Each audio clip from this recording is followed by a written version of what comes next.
বেঙ্গলের বাসিন্দা, তার সাথে দিয়ে দিয়েছে সারা দেশের বাসিন্দাদের 50টা 60টা করে নাম। খুঁজে বের করে আমি চোখে আঙুল দিয়ে প্রমাণ করে দিয়েছিলাম। নজর রাখতে হবে। আধার কার্ড, আজকে সুপ্রিম কোর্ট বলেছে যে ভোটের জন্য আধার কার্ড করতে হবে বিহারকে। বাংলাটাও আরেকদিন টাইম দিয়েছে শুনবে। তো ন্যাচারালি আমরাও আমাদের আইনজীবীরাও বলেছেন, এবং এই কেসটা প্রথমে আমাদের পার্টিরই একজন সাংসদ করে ইন্ডিভিজুয়াল ক্যাপাসিটি থেকে।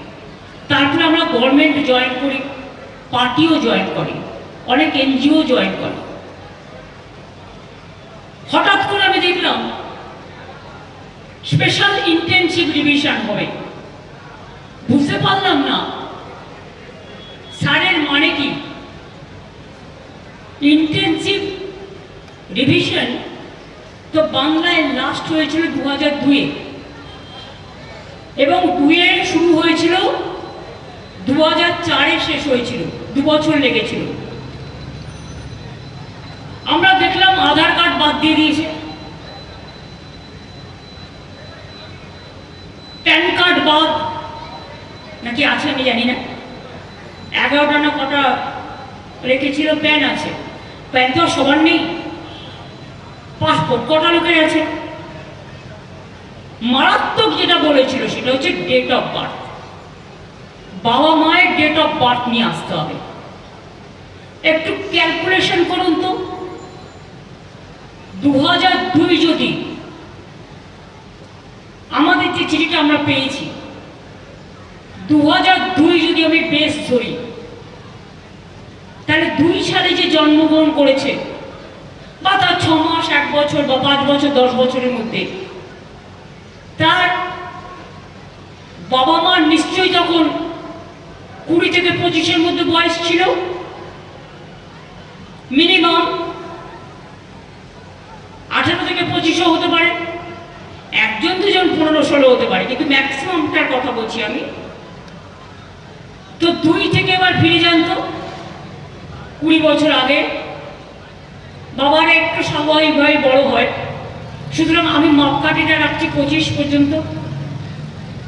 তো 2 থেকে 20-তে ফিরে যায়, তাহলে কি হলো? 1982।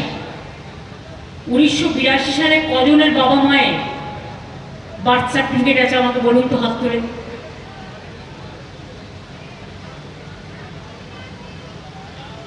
থাকবে কি করে? কারণটাই তো বুঝতে পারছে না। এটা গায়ের জোর দেখাচ্ছে এখন যারা ক্ষমতায় আছে। কি করে থাকবে? তখন তো ছেলে মেয়েরা বাড়িতে জন্মগ্রহণ করত। শুধু কলকাতায় যারা থাকতো তাদের মধ্যে একটা বৃহৎ অংশ যারা হসপিটালে জন্মগ্রহণ করতেন তাদের ছিল, কিন্তু যারা গ্রামে গঞ্জে থাকতো, শহরটা তো তৈরি হয়েছে, কারো না কারো একটা জেলা আছে, কারো না কারো একটা গ্রাম আছে। আমিও তো জন্মগ্রহণ করেছিলাম মাটির ঘরে। আমরা তো হোম ডেলিভারি, বাবা মায়ের জন্মদিনে আজ পর্যন্ত জানতে পারিনি, তো সার্টিফিকেট কোথা থেকে পাবো? তো আমাদের যদি এই অবস্থা হয়, তাহলে 50 বছর আগে যে জন্মেছে সে যদি 2002 সালে তো যদি তার জন্ম হয়, তার বাবা মায়ের 50-60 বছর বয়স, কোথা থেকে বার্থ সার্টিফিকেট? ইনস্টিটিউশন ডেলিভারি করেছিল? কটা হসপিটাল ছিল? বাংলাদেশ থেকে যারা এক কাপড়ে চলে এসেছিল, দেশ বিভাগের পর যারা বৈধ নাগরিক, তারা তো এক কাপড়ে চলে এসেছিল, প্রাণের ঝুঁকি নিয়ে। আনতে পেরেছে কিছু? কোথায় পাবে? এইগুলো বোঝবার ক্ষমতা নেই। যারা নাগরিকত্ব দেবে বলে চিৎকার করে, তারা নাগরিকত্ব কেড়ে নেবার ব্যবস্থা করেন। সবটাই আমি জানি।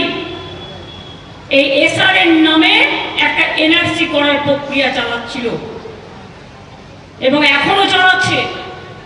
শুনুন, ডাবল ইঞ্জিন রাজ্য নিয়ে তোমার চিন্তা নেই, ওখানে নিজেদের ইলেকশন কমিশন নিজেদের মতো করবে। কিন্তু অপোজিশন স্টেটগুলো হচ্ছে ওদের টার্গেট, তার মধ্যে বাংলা অন্যতম টার্গেট। কারণ বাংলা